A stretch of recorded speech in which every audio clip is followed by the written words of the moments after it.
they sent out a letter and said, come on down to Fort Crook and have your exam done. So I went down there and they okayed it, and I could have picked any branch of the service I wanted, I guess, but I thought it'd be a kind of a funny experience, so I took the Army.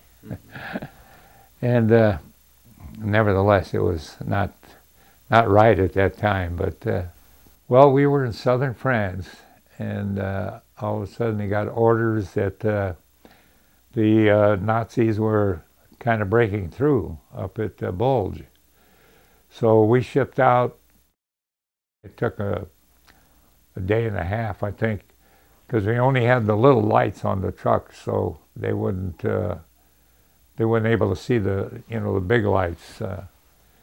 So we only had the little ones to go by. But we finally got up to Luxembourg. We went into Luxembourg first, and then we kind of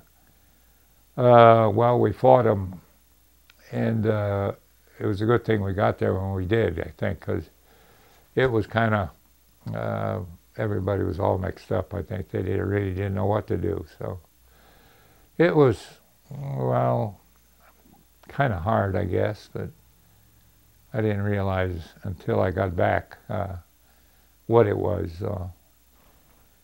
But we killed a lot of Nazis, I know. So, in fact, I can remember one of the homes up there in, I can't remember whether it was in Luxembourg or in the outskirts there, but they had a kind of a home with a patio type thing in the back, and there were so many GIs that were killed that they just kind of stacked them up back there because they couldn't dig any graves. The ground was all frozen and stuff. So, and naturally, when I saw those, why, I knew that they were shooting back. So it was kind of interesting, I guess.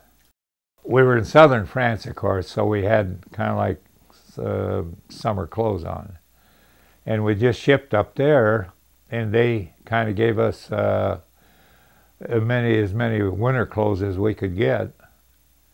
But the people in Luxembourg, out of bed sheets, they made kind of coveralls type things that we put on to, it's camouflage is really what it was. So, but it was, well, until we start pushing back, why, it was kind of hectic over there. So we didn't know what we were getting into, I guess.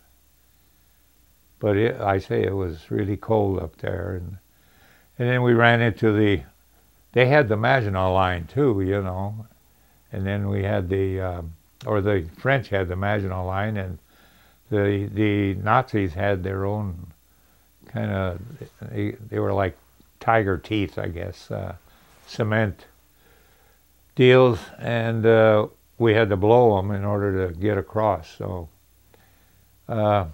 we did, and it was kind of funny. I guess the French thought that the Maginot Line was going to protect them, and the Nazis just went around them. So they were able to get into France real quick, and then they got France to surrender, of course, and started on England. But I say I was young, probably 19, I guess, and the Army liked those 19-year-old kids because they thought they're never going to die. So, so we kind of fooled them, I guess. But it was cold. I remember that. We just kind of froze up there, and of course you had to keep your rifle clean all the time, so that was hard. And they took inspections every day, so make sure the rifles were okay. So they would send over shells that would explode above the ground. Then the shrapnel would fly all over the place, So about the only place you could go was in a foxhole. So we went in there and stayed in that, well, until we started clearing it up and then moving through. I was scared, let's put it that way, as were a lot of guys, so I didn't feel too bad about it. But we did, you know, we went from Chepstow, Wales, and across the channel. I can't remember exactly when that was either, so it was, well, interesting, I guess, put it that way. But I didn't realize, you know, how close I was to being killed, I guess. You just don't think about those things when you're in battle, I guess. So.